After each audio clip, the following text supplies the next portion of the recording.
অন্নপূর্ণা যোজনা নিয়ে বিতর্কের মাঝেই আশ্বাস দিল রাজ্য সরকার। আবেদন যাচাইয়ের কাজ এখনো চলছে এবং আগামী 30শে আগস্ট পর্যন্ত এই প্রক্রিয়া অব্যাহত থাকবে। যাদের আবেদন রিজেক্টেড বা আন্ডার ইনকোয়ারি রয়েছে তাদের তথ্য পুনরায় যাচাই করা হচ্ছে। যোগ্য উপভোক্তাদের অ্যাকাউন্টে শীঘ্রই প্রকল্পের টাকা পৌঁছে যাবে।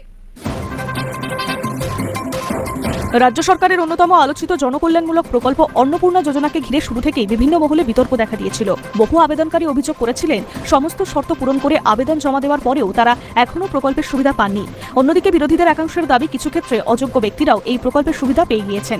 এই অভিযোগকে কেন্দ্র করে রাজ্যের বিভিন্ন এলাকায় ক্ষোভ ও অসন্তোষের পরিবেশ তৈরি হয়েছে। এই পরিস্থিতির মধ্যেই সম্প্রতি পূর্ব মেদিনীপুরের একটি প্রশাসনিক কর্মসূচি থেকে মুখ্যমন্ত্রী শুভেন্দু অধিকারী অন্নপূর্ণা যোজনার আবেদনকারীদের আশ্বস্ত করেছেন। তিনি বলেছেন, আগের সরকার যেখানে 500 টাকা পৌঁছে দিতে দীর্ঘ সময় নিয়েছিলেন, সেখানে বর্তমান সরকার ক্ষমতায় আসার মাত্র 62 দিনের মধ্যেই প্রতিটি বিধানসভা এলাকায় প্রায় 40,000 মহিলার কাছে প্রকল্পের সুবিধা পৌঁছে দিতে সক্ষম হয়েছে। যারা এখনো এই প্রকল্পের অর্থ পাননি তাদের ধাপে ধাপে সুবিধা দেওয়া হবে বলে আশ্বাস দিয়েছেন মুখ্যমন্ত্রী।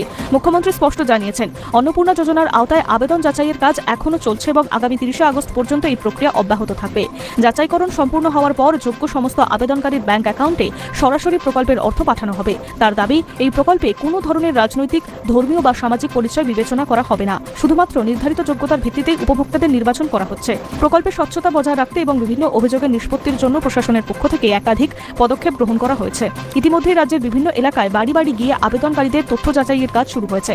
বিশেষ করে যাদের আবেদনপত্রের স্ট্যাটাস অ্যাপ্লিকেশন রিজেক্টেড অথবা আন্ডার এনকোয়ারি দেখাচ্ছে তাদের ক্ষেত্রে পৃথকভাবে তদন্ত ও নথি যাচাই করা হচ্ছে। প্রশাসনিক সূত্রে জানা গিয়েছে, ভেরিফিকেশন প্রক্রিয়ার সময় আবেদনকারীদের আধার কার্ড, ভোটার পরিচয়পত্র, ব্যাংকের পাসবই, মোবাইল নাম্বার এবং আবেদনপত্রে দেওয়া অন্যান্য তথ্য খুঁটিয়ে মিলিয়ে দেখা হচ্ছে।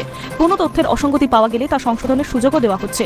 তার মধ্যে প্রকৃত উপভোক্তাদের চিহ্নিত করে তাদের কাছে প্রকল্পের সুবিধা পৌঁছে দেওয়ার চেষ্টা করছে সরকার। সরকারি মহলের দাবি, অন্নপূর্ণা যোজনার লক্ষ্য হলো আর্থিকভাবে পিছিয়ে থাকা মহিলাদের সহায়তা করা এবং তাদের সামাজিক সুরক্ষা আরও শক্তিশালী করা। সেই কারণেই প্রকল্পের সুবিধা যাতে প্রকৃত যোগ্য ব্যক্তিরাই পান তা নিশ্চিত করবে প্রশাসন।